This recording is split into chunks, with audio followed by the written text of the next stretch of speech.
मी प्राध्यापक निवृत्ती विश्वनाथ बनसोडे, जालना लोकसभा मतदारसंघातून उमेदवारी अर्ज म्हणून बहुजन समाज पक्षाकडून भरलेला आहे।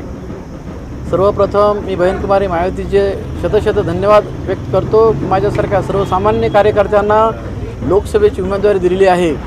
आणि या भारत देशामध्ये बहुजन समाज पक्ष हा 3 नंबरचा पक्ष आहे आणि बहनकुमारी मायावतीजी या उत्तर प्रदेशसारख्या राज्यामध्ये 4 वेळेस मुख्यमंत्री राहिलेले आहेत।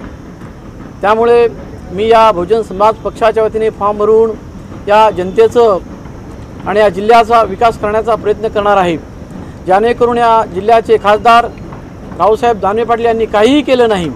आतापर्यंत त्यांनी फक्त गप्पा मारलेल्या आहेत। रावसाहेब दानवे हा चोर आहे, कारण का आतापर्यंत त्यांनी चोऱ्याच केलेल्या आहेत। चोर करून ते सगळ्याला लुटलेला व्यक्ती आहे आणि जनतेला सुद्धा लुटतो आहे। म्हणून मला एक जनतेला आव्हान आहे की बहुजन समाज पक्षाच्या वतीनं प्राध्यापक बनसोडे सर हे उभा आहेत आणि यांना तुम्ही प्रचंड मताने निवडून द्याल अशी मी जनतेची अपेक्षा करतो। आणि जालना जिल्ह्यातला विकास आहे, कसलाच विकास झालेला नाही। या रावसाहेब दानवेंनी ड्रायफ्रूट आणलेलं आहे, ते ड्रायफ्रूटचं अर्धवट काम झालेलं आहे। इतर अनेक वेगवेगळ्या प्रकारच्या कंपन्या आणलेल्या आहेत, ह्या सगळ्या अर्धवट काम केलेले आहे। त्याचा अर्थ असा आहे की त्यानं भरपूर पैसा खाल्लेला आहे। म्हणून मला माझी एक जनतेंना सर्वसामान्य मतदारांना अशी विनंती आहे की त्यांनी एक बहुजन समाज पक्षाला मतदान करावं आणि माझ्यासारख्या सर्वसामान्य कार्यकर्त्याला प्रचंड मताने विजय करावा, ही एक माझं नम्र आव्हान आहे जनतेला।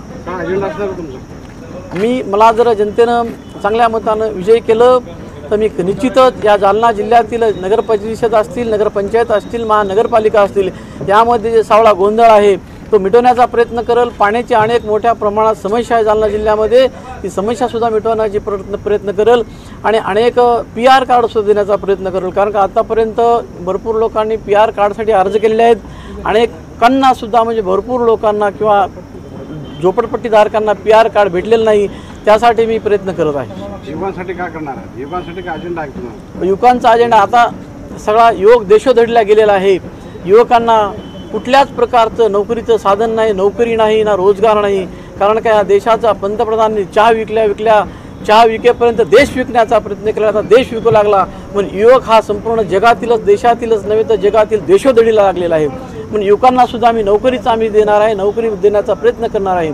कारण या मोदी सरकारनं 2014 पासून या युवक हा देशोधडीला लागलेला आहे। कुणी पडे विकतो, कुणी वडे विकतो, अशा प्रकारे युवकांचं देशोधडीला लागलेलं। काय वाटतं तुम्हाला, किती लीड मिळेल तुम्हाला?